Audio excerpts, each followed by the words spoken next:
Hi students, അപ്പോൾ ഇന്നത്തെ ക്ലാസ്സിൽ നമ്മൾ ഡിസ്കസ് ചെയ്യാൻ പോകുന്നത് മൾട്ടിപ്ലിക്കേഷൻ ഓഫ് ഡെസിമൽ ആണ്. ഡെസിമൽ എന്താണെന്ന് എല്ലാവർക്കും കുട്ടികൾക്ക് അറിയാലോ. ഇപ്പോൾ 24.32 നമുക്ക് 24 എന്ന് പറഞ്ഞ ഹോൾ നമ്പർ ആണ്, പോയിന്റിനാണ് ഡെസിമൽ പോയിന്റ് എന്ന് പറയുന്നത്. 32 ആണ് നമ്മുടെ ഫ്രാക്ഷണൽ പാർട്ട്.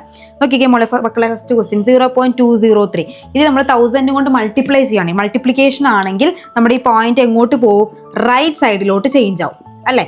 എത്ര സീറോസ് ഉണ്ടോ അതിനനുസരിച്ച് നമ്മൾ റൈറ്റ് സൈഡിലോട്ട് ചേഞ്ച് ആവും. കണ്ടോ? അപ്പോൾ ചേഞ്ച് ആയപ്പോൾ ആൻസർ ഒന്നുണ്ടോ? ഇനിയിപ്പോൾ നമ്മൾ 1000ന് പകരം നമുക്ക് ഒരു ഹോൾ നമ്പർ ഇട്ട് മൾട്ടിപ്ലൈ ചെയ്യാന്ന് വിചാരിച്ചോ. അപ്പൊ നമ്മൾ എന്ത് ചെയ്യണം?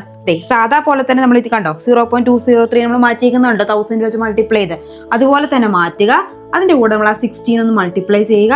അപ്പൊ നമുക്ക് നമ്മുടെ ആൻസർ എന്ത് കിട്ടും? 3248. ഇനി നമ്മൾ നമ്മുടെ ക്വസ്റ്റ്യനിലേക്ക് നോക്കുക. പോയിന്റ് കഴിഞ്ഞിട്ട് എത്ര ഡിജിറ്റ്സ് ഉണ്ടോ അത്രയും ഡിജിറ്റ് നമ്മൾ ഇവിടെ കൊടുക്കണം പോയിന്റ് കേട്ടോ. ഇവിടെ പോയിന്റ് കഴിഞ്ഞാൽ 3 ഡിജിറ്റ് ആണ്. ബാക്കി നമ്മൾ 1 2 3 കണ്ടോ. ഇതായിരിക്കും നമ്മുടെ ആൻസർ. ഇതുപോലത്തെ വീഡിയോസിനായിട്ട് ചാനൽ സബ്സ്ക്രൈബ് ചെയ്യുക, സപ്പോർട്ട് ചെയ്യുക.